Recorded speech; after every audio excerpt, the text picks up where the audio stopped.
Decía uno de los cantos, no hay un lugar más alto que estar a los pies del Señor. No lo hay, de verdad que no. El lugar más alto es estar en la presencia del Señor. Ahí a los pies del Señor. En humildad, en reverencia, tal como lo dice su palabra. Bien, hemos venido transitando una serie del libro de Hebreos. Por demás, un libro fascinante, como el resto de los 65 libros que componen la palabra del Señor.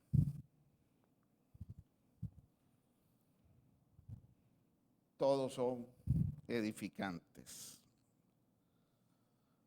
Nos corresponde el versículo 9. Hemos transitado los primeros ocho capítulos. Hemos visto, por ejemplo,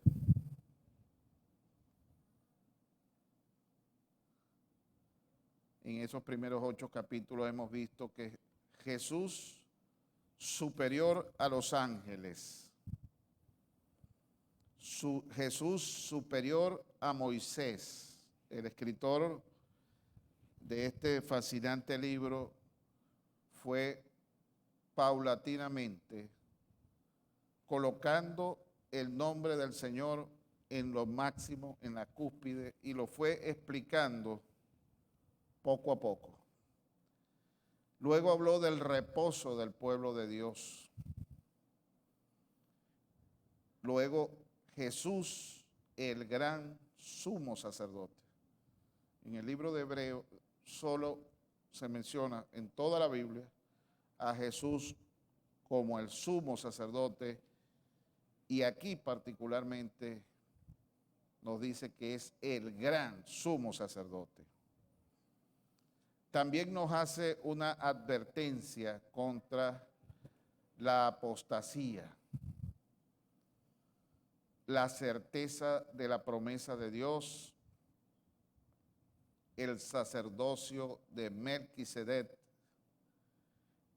y luego la semejanza de Jesús a Melquisedec. Y recientemente vimos el sumo sacerdote de un nuevo pacto. Hablamos de Jesús como nuestro abogado perfecto, y hablamos también la última, en el capítulo 8, hablamos del mejor contrato que hemos firmado. El mejor contrato. ¿Cuál es nuestro mejor contrato? Que no tiene ningún problema. ¿Ah? No sabemos. Lo vimos en la clase, en el mensaje anterior, no la semana pasada, la semana antepasada. Jesús es el mejor contrato. No hay otro. Y ahora nos corresponde hablar de Cristo como el mediador del nuevo y mejor pacto. Bendecido sea el nombre del Señor. No hay uno mejor que Él. Este mensaje lo vamos a ver en dos partes. En el capítulo 9 está concentrado estas dos partes, y vamos a empezar cómo era el culto en el tabernáculo terrenal, que ya más o menos el escritor de Hebreo nos los viene señalando, y ahora vamos a ir directamente por cada uno de ellos. Ahora bien, versículo 1. El primer pacto tenía sus normas para el culto y un santuario terrenal. En efecto, estoy leyendo la versión NBI. En efecto, se habilitó un tabernáculo de tal modo que en su primera parte, llamada el lugar santo, estaba el candelabro, la mesa y los panes consagrados. Tras la segunda cortina estaba la parte llamada el lugar santísimo, el cual tenía el altar de oro para el incienso y el arca del pacto, toda recubierta de oro. Dentro del arca había una urna de oro que contenía el maná, la vara de Aarón que había retoñado y las tablas del pacto. Encima del arca estaban todos los querubines de la gloria que cubrían con su sombra el lugar de la expiación. Pero ahora no se puede hablar de eso en detalle.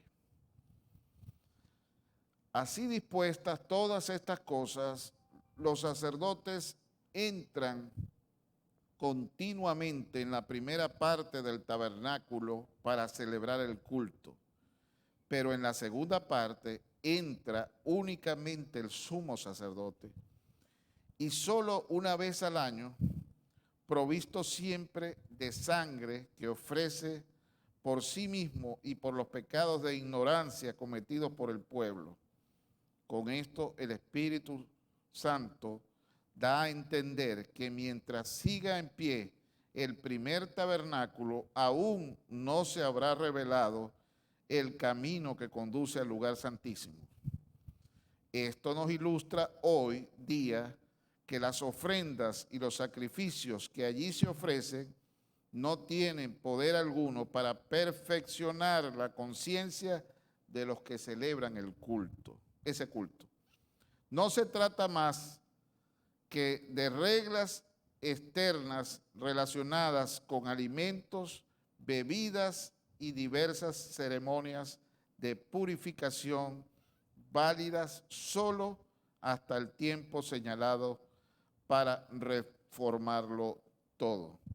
Debemos estar viendo en pantalla luego de esta cómo era ese culto.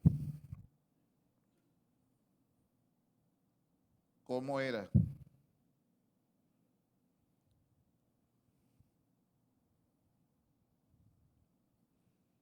Teníamos entonces el tabernáculo terrenal, que lo ven a su mano izquierda, el lugar santo, los elementos del lugar santo. Luego, que estaba en la primera cortina, y luego los elementos y quienes estaban en el lugar santísimo, que es lo que acabamos de leer. Tenemos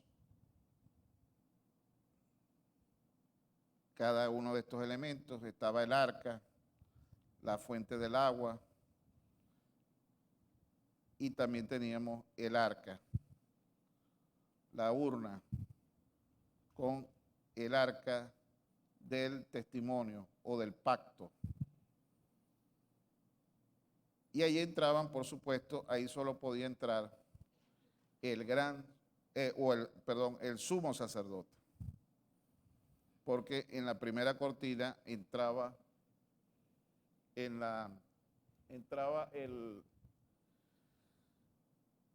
uno de los sacerdotes de menor jerarquía, por supuesto, y ahí están cómo se vestían inclusive. Ahora bien, cuando seguimos leyendo, vemos que el Señor Jesucristo, con su muerte, acabó con todo esto. Ya no era necesario que una vez al año un hombre entrara al santuario, al lugar santísimo, para expiar los pecados del pueblo, incluso de él mismo. Con la muerte del Señor se acaba completamente esa figura y nos da la oportunidad a usted y a mí de comunicarnos con Él sin intermediario. Gloria al Señor para siempre. No hay intermediarios entre Dios y los hombres.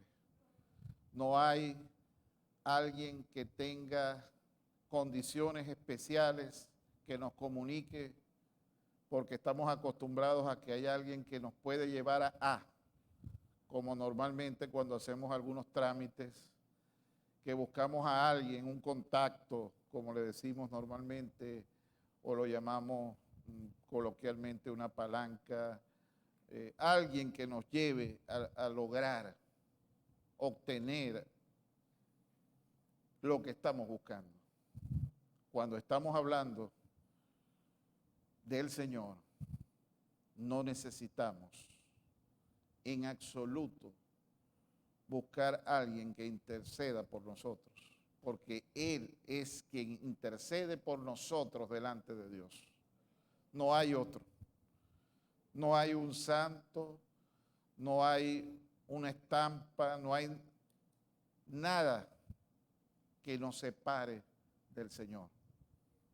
Entramos directamente porque el Señor es el gran sumo sacerdote. Superó todos esos obstáculos, absolutamente todos. Él hizo el sacrificio perfecto en la cruz. Nadie podía cumplir, absolutamente nadie podía cumplir con los estamentos establecidos en la ley. Nadie, absolutamente nadie. Solo uno lo cumplió. Y no hizo como hacían los sacerdotes, sobre todo el gran sumo sacerdote, el sumo sacerdote humano, que tenía que sacrificar animales y usaba la sangre de esos animales para expiar los pecados del pueblo a través de esa sangre derramada por los machos cabríos. Jesús puso su vida para que cada uno de nosotros tuviese parte en el reino de los cielos, de una vez y para siempre. Lo hizo por amor a cada uno de nosotros y a todas las generaciones desde ese momento y todas las que van a venir hasta que Él regrese, que sabemos que está más cerca cada día. Gloria al Señor para siempre. Él hizo un sacrificio. Ese sacrificio perfecto, por lo menos vemos en el Antiguo Testamento, del templo, de los sacerdotes, de los elementos, y más abajo tenemos a los levitas, que normalmente le decimos levitas a los cantores acá. Y eso no es así, eso es un error. Ellos no son levitas, ellos son cantantes. Ellos, igual que nosotros, somos adoradores. Ellos no son los adoradores solamente. Todos nosotros somos adoradores. Absolutamente todos. Aunque no tengamos la mejor voz para hacerlo, ¿verdad? Pero somos adoradores, porque el Señor mira nuestro corazón. El Señor sabe lo profundo y lo más íntimo que está en nuestros corazones. ¿Qué podemos decirle a Dios que Él no sepa de nosotros? Si aún no está en nuestra mente el pensamiento cuando ya Él lo conoce. ¿Cómo podemos mentirle? ¿A dónde huiré de tu presencia?, decía el salmista. ¿A dónde? Tú lo conoces todo, absolutamente. Señor, lo conoces absolutamente todo. Entonces, ¿por qué intermediarios? Cuando podemos llegar directamente al Padre. Hay muchos que nos llegan a los pastores pastor, para que ore por mí, porque, bueno, el Señor nos manda que oremos unos por los otros. Pero muchos llegan a nosotros pensando que nosotros tenemos algo particular, algo especial, que nos comunica más rápido con el Señor, y eso no es verdad. Todos nosotros, absolutamente todos, tenemos entrada directa y preferente delante del Señor Jesucristo, sin escala. Ningún hombre en la tierra tiene condiciones particulares, especiales, que nos comuniquen más rápido con el Padre. Pero venimos acostumbrados de que nos enseñaron eso. Nos enseñaron erróneamente de que teníamos que hablar con alguien, primero que nos perdonara los pecados, un hombre a quien le pedíamos que nos perdonara los pecados. Erróneamente lo entendimos y lo creímos y nos mantuvimos así hasta que por la misericordia del Señor nos permitió conocerle y empezamos a ver la vida de otra manera. Pero sin embargo, todavía, en muchas ocasiones, seguimos creyendo que los pastores, los líderes de la iglesia tienen un poder especial o tenemos una forma de llegar más rápido a Dios por los cargos que estemos ocupando, cuando circunstancialmente estamos ocupando por la misericordia del Señor unos cargos de servicio, que por demás es un privilegio para los que tenemos uno de ellos. Es un privilegio que el Señor nos ha brindado esa posibilidad de poder servir con todo nuestro corazón, pero eso no nos hace mejor ni con condiciones especiales más grandes que las que nosotros mismos podemos llegar directamente al Señor. Ciertamente, como les dije antes, todos debemos orar unos por los otros, porque es un mandato, que oremos unos por los otros. Pero ahí estamos todos. Nadie aquí es especial por esa razón. Amén. Entonces, eso que que lo tengamos claro, que no se nos olvide nunca que tenemos una entrada directa y preferente delante del Señor. Cada uno de nosotros, hermano. Cada uno de nosotros. Sin ningún problema. Ahora seguimos y vemos cómo Cristo es el mediador de ese nuevo y mejor pacto. Vamos a seguir entonces leyendo lo que dice el versículo 11. Cristo, vemos ahí el santuario superior del nuevo pacto. Cristo, por el contrario, a diferencia de ese sumo sacerdote que entraba una vez cada año para expiación de los pecados del pueblo y de él mismo, por eso el escritor de Hebreos dice, Cristo, por el contrario, al presentarse como sumo sacerdote de los bienes definitivos en el tabernáculo, más excelente y perfecto, cosa que no era el sumo sacerdote de aquel momento. No hecho por manos humanas, es decir, que no es de esta creación, sencillamente, porque Él no nació como todos nosotros hemos nacido, y todos ya lo sabemos. Para eso vino. Entonces, por el más amplio y más perfecto tabernáculo, no hecho de manos, Jesús es nuestro gran sumo sacerdote. Nuestro gran sumo sacerdote. ministra un santuario superior. Un santuario superior. Vamos a colocar, por favor, la lámina anterior. Y vamos a ver cómo Cristo elimina todo lo que estaba de acuerdo a la ley de Moisés. Elimina todo aquello.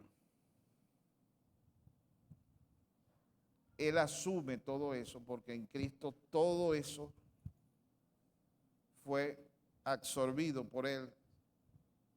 Todo, absolutamente todo en la cruz. Y traspasa eso al hombre directamente. Por eso nosotros somos templos del Espíritu Santo. Esto no es el templo. Lo hemos dicho ya hasta el cansancio. Voy para el templo. Voy para la iglesia. La iglesia somos nosotros. El templo fue abolido en el Antiguo Testamento. Cuando el Antiguo Pacto, fue abolido,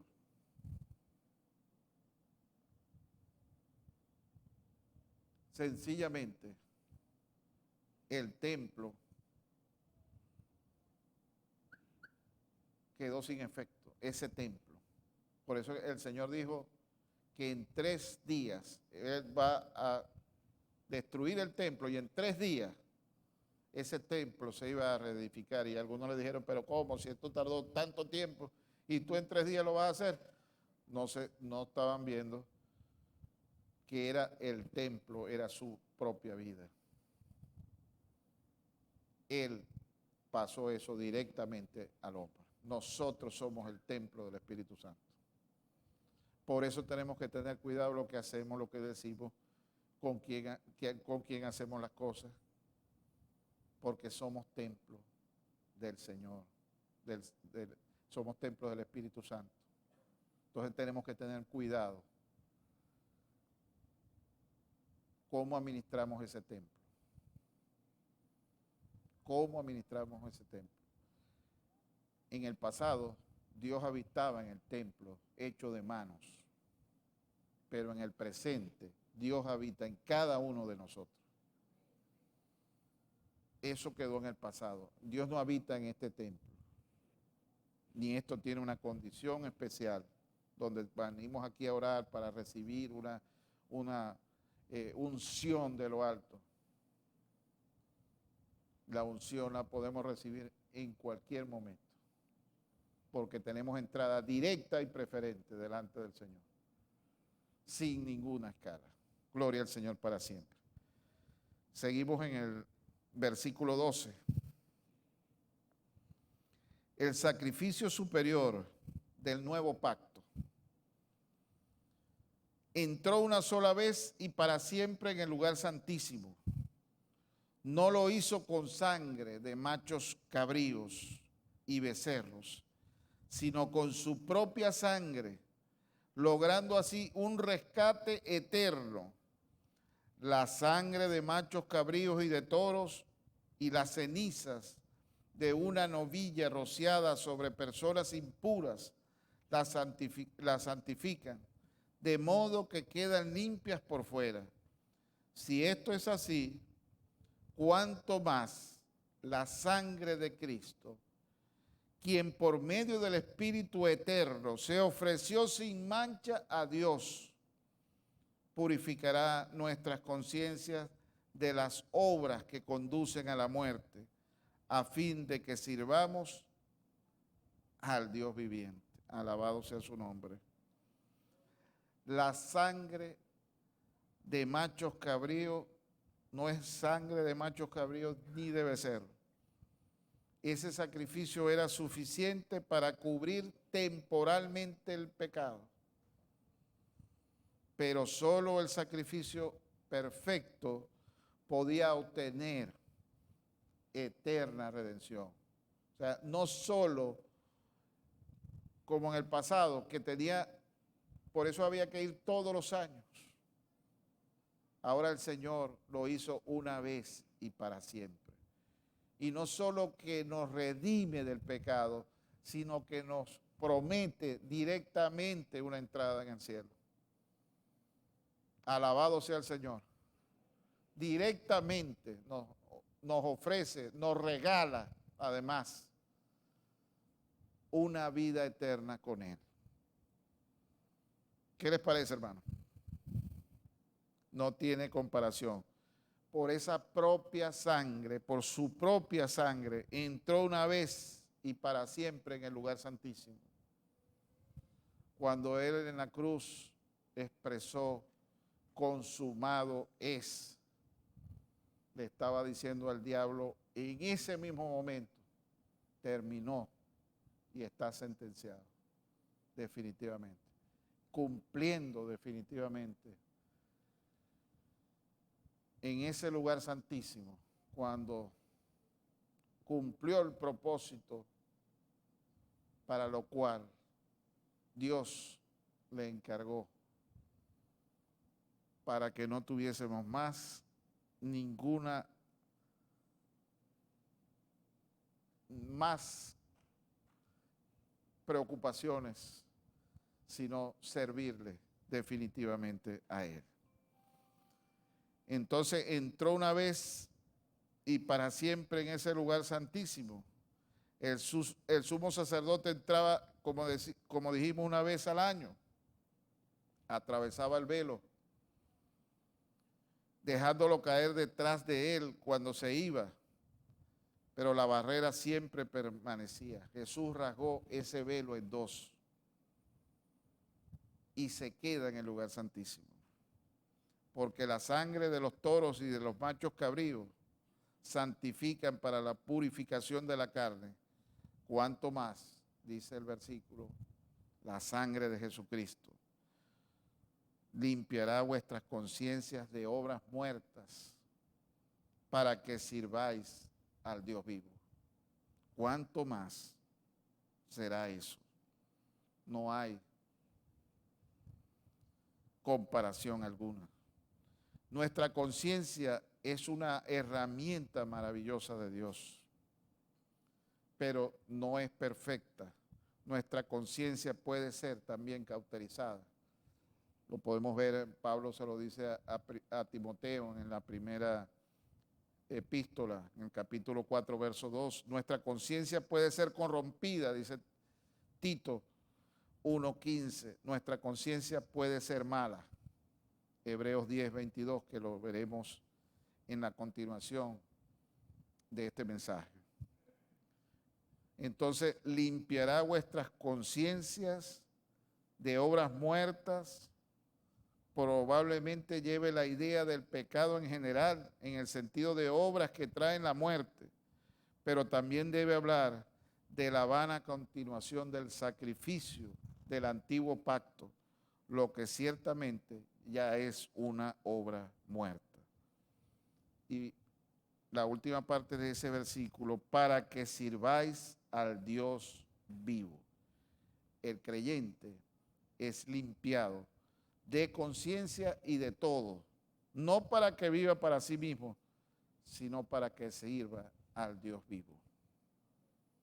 Estamos llamados a ese servicio. Estamos llamados al servicio del Señor, no solo por obras.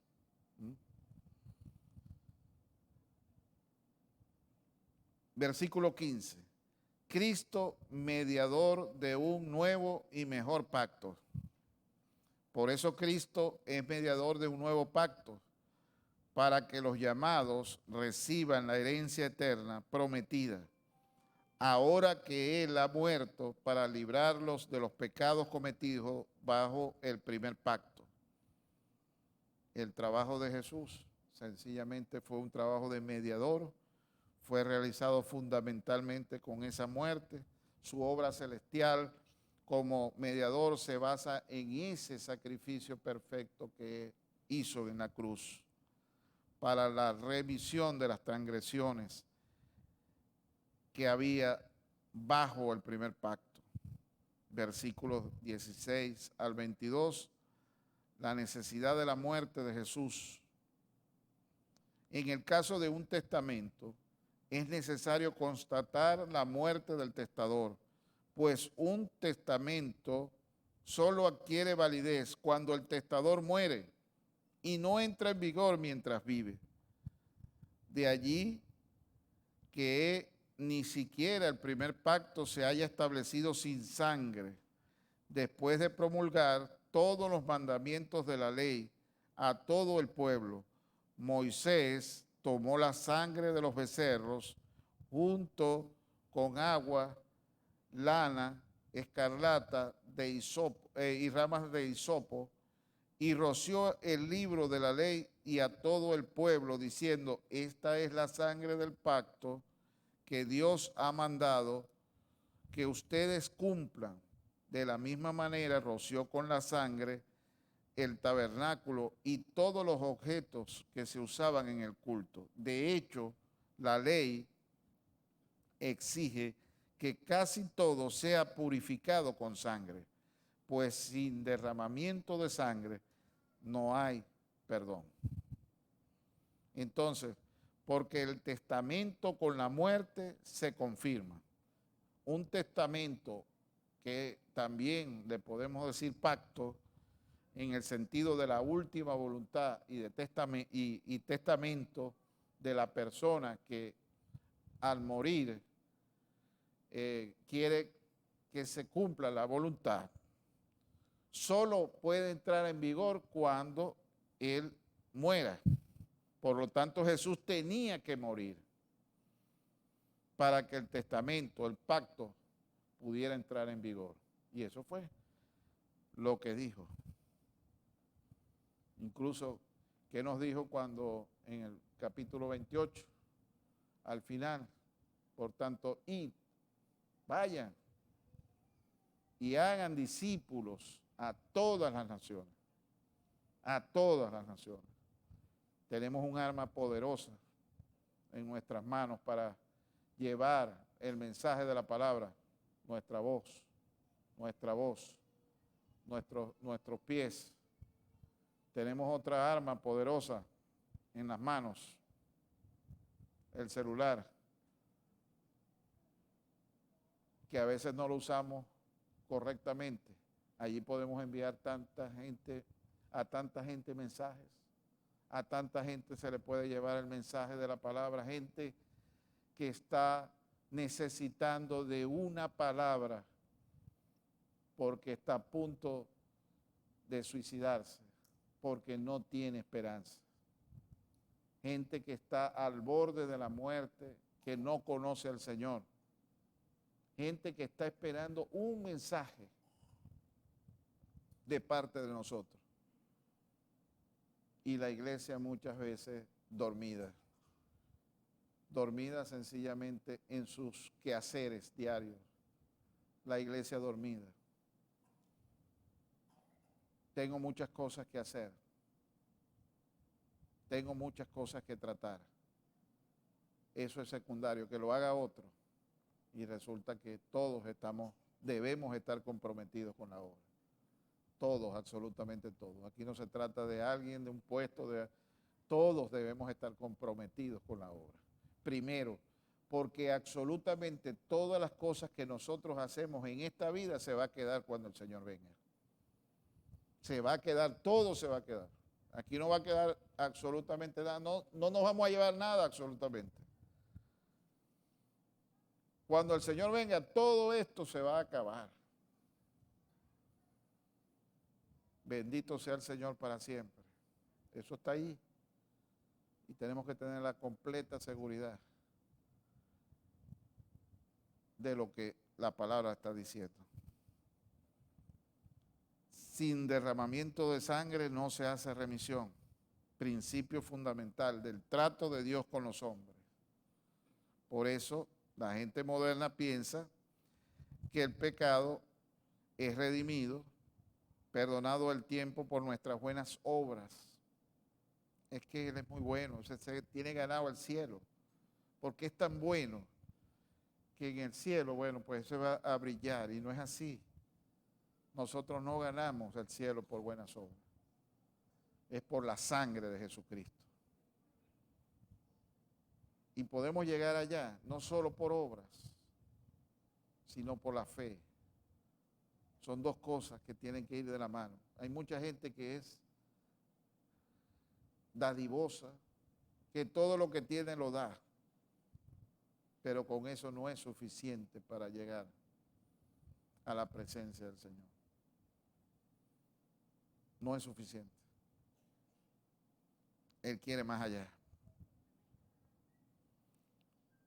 El derramamiento de la sangre de Jesús es la respuesta de Dios para el problema del pecado del hombre, definitivamente.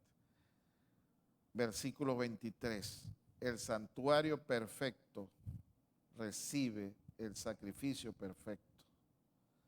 23 al 28. Así que era necesario que las copias de las realidades celestiales fueran purificadas con esos sacrificios, pero que en realidad, en las realidades mismas, lo fueran con sacrificios superiores a aquellos. En efecto, Cristo no entró en un santuario hecho por manos humanas, simple copia del verdadero santuario, sino en el cielo mismo, para presentarse ahora ante Dios en favor nuestro. Por eso Él es el mediador. Ni entró en el cielo para ofrecerse vez tras vez, como entra el sumo sacerdote en el lugar santísimo cada año, con sangre ajena. Si así fuera, Cristo habría tenido que sufrir muchas veces desde la creación del mundo. Al contrario, ahora, al final de los tiempos, se ha presentado una sola vez y para siempre, a fin de acabar con el pecado mediante el sacrificio de sí mismo, y así como está establecido que los seres humanos mueran una sola vez y después venga el juicio, también Cristo fue ofrecido en sacrificio una sola vez para quitar los pecados de muchos, y aparecerá por segunda vez, ya no para cargar el pecado de algunos, sino para traer salvación a quienes lo esperan. Bendito sea su nombre para siempre. Qué bueno es el Señor. Entonces fue pues necesario que la figura de las cosas celestiales fuesen purificadas así. Era aceptable que las figuras de las cosas celestiales en el santuario terrenal fueran purificadas con sacrificios imperfectos, pero las cosas celestiales mismas solo podían ser purificadas con una ofrenda perfecta. Ese fue el Señor.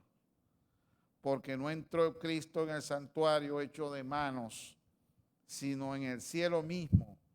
El sacrificio de Jesús fue hecho en la tierra, pues es la base de su trabajo continuo, y no para ofrecerse muchas veces.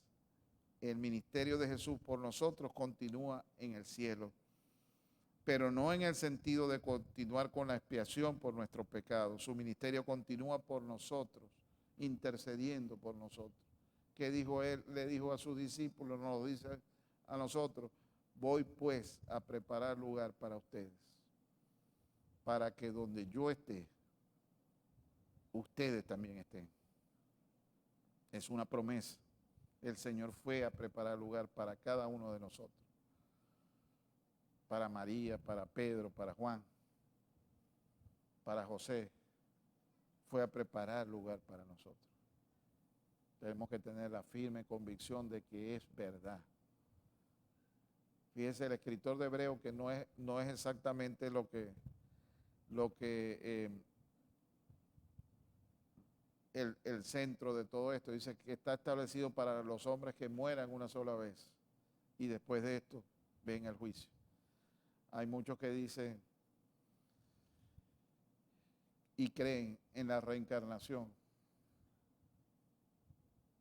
que después que uno muere pues, puede reencarnar en otra persona, en otro tiempo o en un animal además, ¿no? No sé de dónde salió semejante locura sin fundamento alguno. Este pasaje y principios es una corrección directa para la práctica y teología de la misa católica. Por ejemplo, en la misa la Iglesia Católica Romana desea repetir, no recordar, sino repetir el sacrificio expiatorio innumerables veces.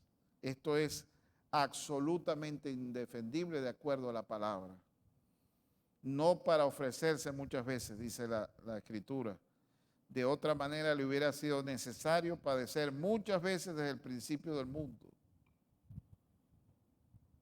Entonces, Él se presentó una vez para siempre por el sacrificio de sí mismo para quitar de en medio el pecado. Gloria al Señor para siempre. Y de la manera que está establecido, entonces, para los hombres una vez, tan cierto que morimos una sola vez. Y luego de esto enfrentaremos el juicio delante del Señor.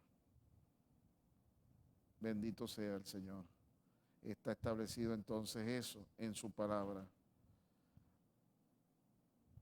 A pesar de que no era realmente el objetivo del autor discutir este tema, pero sí es importante porque eso nos indica que el ser humano solo en esta vida tiene una sola vida, en esta vida.